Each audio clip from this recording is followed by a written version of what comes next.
Hello વિદ્યાર્થી મિત્રો, open study point open for all ચેનલમાં આપનું સ્વાગત છે. આજે આપણે શીખીશું ધોરણ 9 વિષય ગુજરાતી નિસ્વ અધ્યયન પોથીનો પાઠ 2 ચોરી અને પ્રાયશ્ચિત ના સ્વાધ્યાયના પ્રશ્નોના જવાબની સમજ મેળવશું. તો ચાલો શીખીએ. સ્વ અધ્યયન પોથીનો પાઠ 2 ચોરી અને પ્રાયશ્ચિત ના પ્રશ્નોના જવાબની સમજ.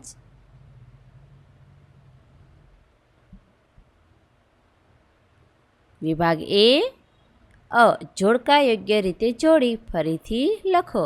સૌપ્રથમ જોડકાની સમજ મેળવીએ. ચોરી અને પ્રાયશ્ચિત કૃતિના કર્તા છે ગાંધીજી. 2. ચોરી અને પ્રાયશ્ચિતનો પ્રકાર છે આત્મકથા ખંડ. ખાલી જગ્યા પૂરો. 3. ગાંધીજીએ લખેલા પત્રો લખાણો ખાલી જગ્યા ગ્રંથ શ્રેણીમાં સચવાયેલા છે. વિકલ્પ છે ગાંધીજીનો અક્ષરદેહ, હિન્દ સ્વરાજ. સાચો જવાબ ગાંધીજીનો અક્ષરદેહ. સવાલ 4. ગાંધીજીએ ખાલી જગ્યાના બી ખાઈને આપઘાત કરવાનું વિચાર્યું. ધતુરા, સૂર્યમુખી. સાચો જવાબ ધતુરાના બી ખાઈને આપઘાત કરવાનું વિચાર્યું. સવાલ 5. એ મોતીબિંદુના ખાલી જગ્યા મને વિંધ્યો, રામબાણે કે પ્રેમબાણે? જવાબ આવશે પ્રેમબાણ. 6. ખાલી જગ્યા મંદિરે દીપમાળમાં ઘી ચડાવ્યો, રામજી કે કેદારજી? જવાબ છે કેદારજી મંદિરે દીપમાળમાં ઘી ચડાવ્યું. 7.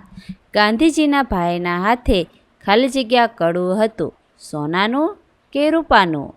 જવાબ આવશે સોનાનું. વિભાગ બી એક વાક્યમાં ઉત્તર લખો. હવે એક વાક્યના પ્રશ્નોની સમજ મેળવીએ. 8. ગાંધીજીની આત્મકથાનું નામ જણાવો.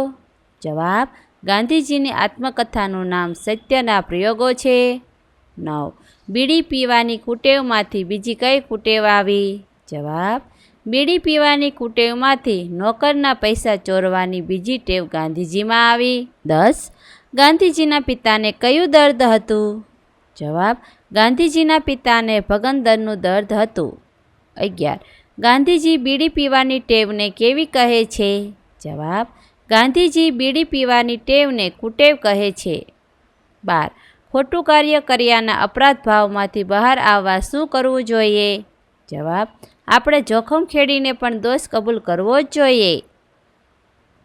2-3 વાક્યમાં ઉત્તર લખો. હવે 2-3 વાક્યના પ્રશ્નોની સમજ મેળવીએ. 13. ગાંધીજીએ ચિઠ્ઠીમાં શું લખ્યું હતું? જવાબ ગાંધીજીના માંસાહારી ભાઈને દેવું થયું હતું, આથી ભાઈના સોનાના કડામાંથી નાનો ટુકડો કાપી દેવું ચૂકવવામાં ગાંધીજીએ ભાઈને સાથ આપ્યો. આ ચોરી કર્યા પછી ગાંધીજીને પશ્ચાતાપ થયો અને પિતાજીને ચિઠ્ઠીમાં આ ચોરી કર્યાની તેમણે નિખાલસ કબૂલાત કરી. 14. ગાંધીજી પ્રત્યે પિતાનો પ્રેમ કઈ રીતે વૃદ્ધિ પામ્યો? જવાબ ગાંધીજીએ પોતાનાથી થયેલ ભૂલોનું પ્રાયશ્ચિત ચિઠ્ઠીમાં લખીને એ જ રીતે પિતાજીને આપી. ગાંધીજીને આ ભૂલ સ્વીકારવાની વાતથી ગાંધીજી પ્રત્યે તેમના પિતાજીનો પ્રેમ વૃદ્ધિ પામ્યો. 15. ગાંધીજીએ ધતુરાના બી શા માટે ખાધા? જવાબ ગાંધીજીએ આપઘાત કરવા માટે ઝેર જોઈતું હતું. તેમણે સાંભળ્યું હતું કે ધતુરાના બી ખાવાથી મૃત્યુ થાય, એટલા માટે ગાંધીજીએ ધતુરાના બી ખાધા. 7-8 લીટીમાં ઉત્તર લખો. હવે મોટા પ્રશ્નોની સમજ મેળવીએ. 16. પાઠના આધારે ગાંધીજીના ગુણોનું વર્ણન કરો. જવાબ ચોરી અને પ્રાયશ્ચિત પાઠમાં ગાંધીજીનો સૌથી મોટો ગુણ એમની નિર્ભંકતા અને પ્રામાણિકતા છે. તેમને બીડી પીવાની તડપ લાગી, એને કારણે નોકરના ખિસ્સામાંથી પૈસા ચોરવાની ટેવ પડી. એ બાબતનો એમણે નિખાલસપણે એકરાર કર્યો છે. એ વ્યસન છૂટતું નહોતું અને વડીલોની આશા વગર કાંઈ થઈ શકે તેમ નહોતું. એમને કારણે તેમને આપઘાત કરવાની ઈચ્છા થઈ, પણ આપઘાત કરવો સહેલો નથી એની પ્રતીતિ થતાં એ વિચાર પડતો મૂક્યો. 17. ચોરી અને પ્રાયશ્ચિત કૃતિમાંથી તમે શું શીખ્યા? જવાબ ચોરી અને પ્રાયશ્ચિત કૃતિમાંથી અમે શીખ્યા કે ક્યારેય ચોરી ન કરવી જોઈએ, પોતાનાથી થયેલ ભૂલનું પ્રાયશ્ચિત કરવું જોઈએ, ખોટી ટેવોથી દૂર રહેવું જોઈએ, મુશ્કેલીનો સામનો હિંમતથી કરવો જોઈએ. વિભાગ સી વ્યાકરણ વિભાગ. 18. નીચેના શબ્દોની સાચી જોડણી શોધીને લખો. અહીં શબ્દો આપેલા છે, એની સાચી જોડણી લખવાની છે. સવાલ 1માં સાચો જવાબ છે ચિઠ્ઠી, ત્રીજો શબ્દ. 2માં સાચો જવાબ આવશે પ્રાયશ્ચિત, બીજો શબ્દ. 19. નીચેના શબ્દોની સંધિ છોડો. 1. પરિણામમાં પરી પ્લસ આણ. 2માં નિર્ભયમાં નિર પ્લસ ભય. 20. સમાનાર્થી શબ્દ કૌંસમાંથી શોધીને લખો. સમાનાર્થી શબ્દો લખવાના છે. હેમ તો સોનું, કરજ તો દેવું. 21. નીચેના શબ્દોમાં કયો પ્રત્યય રહેલો છે તે જણાવો. અહીં આપેલા શબ્દોમાં કયો પ્રત્યય રહેલો છે તે જણાવવાનું છે. પેલું પરાધીનતા, જવાબ છે પર પ્રત્યય. 2 અસહ્ય, પૂર્વ પ્રત્યય. 22. નીચે આપેલા શબ્દોના લિંગ ઓળખાવો. જવાબ શોખ પુલ્લિંગ, દોકડો પુલ્લિંગ, બીડી સ્ત્રીલિંગ. 23.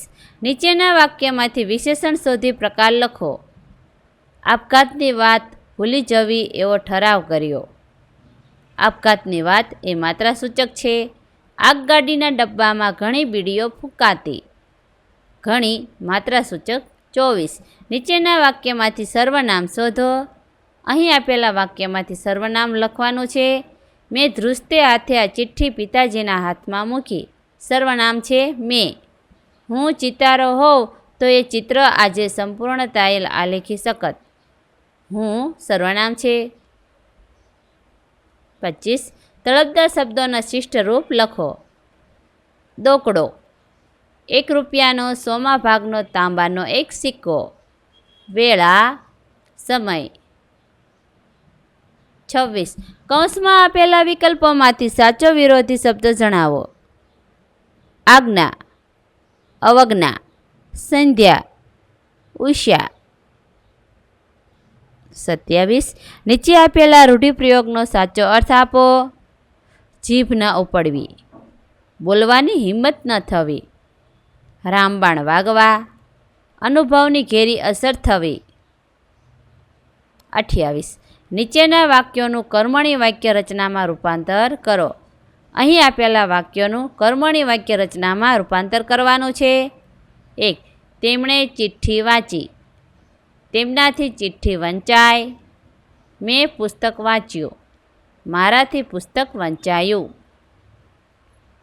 29. નીચે આપેલું વાક્ય સાદું, સંયુક્ત કે સંકુલ છે તે ઓળખાવો. અહીં આપેલા વાક્ય સાદું વાક્ય છે, સંયુક્ત વાક્ય છે કે સંકુલ વાક્ય છે તે જણાવવાનું છે. 1. ચિઠ્ઠીમાં બધો દોષ કબૂલ કર્યો અને સજા માગી. સંયુક્ત વાક્ય છે. 30. નીચેના શબ્દોના ધ્વનિ ઘટકો છૂટા પાડો અને લખો. 1. ચિઠ્ઠી, ચ પ્લસ ઈ પ્લસ ઠ પ્લસ ઠ પ્લસ ઈ. આ પ્રમાણે શબ્દોના ધ્વનિ ઘટકો છૂટા પાડીને લખવાના છે. બીજું પ્રતિજ્ઞામાં પ પ્લસ ર પ્લસ અ પ્લસ ત પ્લસ ઈ પ્લસ જ્ઞ અને પ્લસ આ. સ્મરણ સ પ્લસ મ પ્લસ અ પ્લસ ર પ્લસ અ પ્લસ અણ પ્લસ અ. 31. નીચેના વાક્યોમાં અલંકાર ઓળખાવો. 1. એ મોતીબિંદુનો પ્રેમ બાણે મને વીંધ્યો. પ્રેમરૂપી બાણ રૂપક અલંકાર. વિભાગ બી લેખન વિભાગ. 32. નિબંધ લેખન. મારા પ્રિય નેતા વિશે નિબંધ લખવાનો છે. આમ તો ભારતમાં અનેક નેતાઓ થઈ ગયા, પણ તે બધામાં મને સૌથી વધારે જો કોઈ નેતા ગમતા હોય તો તે આપણા બાપુ એટલે કે મહાત્મા ગાંધી છે. મહાત્મા ગાંધીજીનું નામ મોહનદાસ હતું. તેમના પિતાનું નામ કરમચંદ હતું. તેમની માતાનું નામ પુતળીબાઈ હતું. તેમનો જન્મ ઈસવીસન 1869ના ઓક્ટોબર માસની 2જી તારીખે પોરબંદરમાં થયો હતો. મહાત્મા ગાંધીજીની પત્નીનું નામ કસ્તુરબા હતું. સૌ તેમને આદર સાથે બા કહીને બોલાવતા. ઘણી નાની ઉંમરમાં કસ્તુરબા સાથે ગાંધીજીના લગ્ન થયા હતા. મેટ્રિક સુધીનો અભ્યાસ ભારતમાં પૂર્ણ કરી ગાંધીજી ઇંગ્લેન્ડ ગયા. ત્યાં તેમણે કાયદાઓનું શિક્ષણ મેળવ્યું. વકીલ થયા પછી તેમણે દક્ષિણ આફ્રિકામાં વકીલાત શરૂ કરી. એ સમયે આફ્રિકામાં કાળા ગોરાના ભેદભાવ સામે તેમણે સત્યાગ્રહ કર્યો. આફ્રિકાથી ગાંધીજી ભારત પાછા ફર્યા. સ્વરાજ્ય માટે તેમણે અંગ્રેજો સામે અહિંસક લડત શરૂ કરી.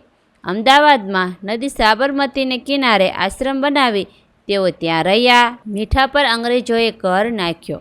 આ માટે તેમણે સત્યાગ્રહ આદર્યો. તેમણે આ કાયદાનો ભંગ કરવા સાબરમતીના આશ્રમથી દાંડીકૂચ યોજી. દાંડીકૂચના આરંભમાં તેમણે પ્રતિજ્ઞા લીધી, સ્વરાજ લીધા વિના પાછો નહીં ફરું. દાંડીકૂચ પછી તો અંગ્રેજો સામે લડતના ઘણા પ્રસંગો પડ્યા. તેમાં 1942માં અંગ્રેજોને પડકાર કર્યો, ભારત છોડો. આ આંદોલન મહત્ત્વનું છે. એ પ્રસંગે ગાંધીજીને અંગ્રેજોએ જેલમાં પૂર્યા. ગાંધીજી સાથે ભારતના ઘણા નેતાઓને જેલમાં અંગ્રેજોએ પૂરી દીધા હતા. આખરે અંગ્રેજોએ ભારત છોડ્યું અને સને 1947ના ઓગસ્ટ માસની 15મી તારીખે આપણને આઝાદી મળી. આપણા દેશની ગરીબાઈ જોઈ તેઓ માત્ર શરીર પર એક જ વસ્ત્ર ધારણ કરતા, એટલે કે માત્ર ધોતિયું જ ધારણ કરે, છાતી અને પીઠ ખુલ્લા રાખે. સ્વાવલંબનને ઉત્તેજન આપવા તથા સ્વદેશી માલના વપરાશ માટે તેમણે ખાદી અપનાવી અને ખાદીના પ્રચારને તેમણે પોતાના જીવનમાં અગ્રતા આપી. ગાંધીજીએ હિન્દુ મુસ્લિમની એકતા માટે, અસ્પૃશ્ય નિવારણ માટે તથા હરિજનોની સ્થિતિ માટે ઘણા પ્રયત્નો કર્યા. આમ દેશના ભલા માટે તેમણે મહાન કાર્યો કર્યા. તેઓ રાષ્ટ્રપિતા કહેવાયા. આ વિડીયો નિહાળવા બદલ આપનો ખૂબ ખૂબ આભાર અને ઓપન સ્ટડી પોઈન્ટ ચેનલ તરફથી વિડીયો નિહાળવા બદલ આપનો આભાર. આવા બીજા વિડીયોઝ નિહાળવા માટે અમારી YouTube channel open study point અત્યારે જ સબસ્ક્રાઈબ કરો.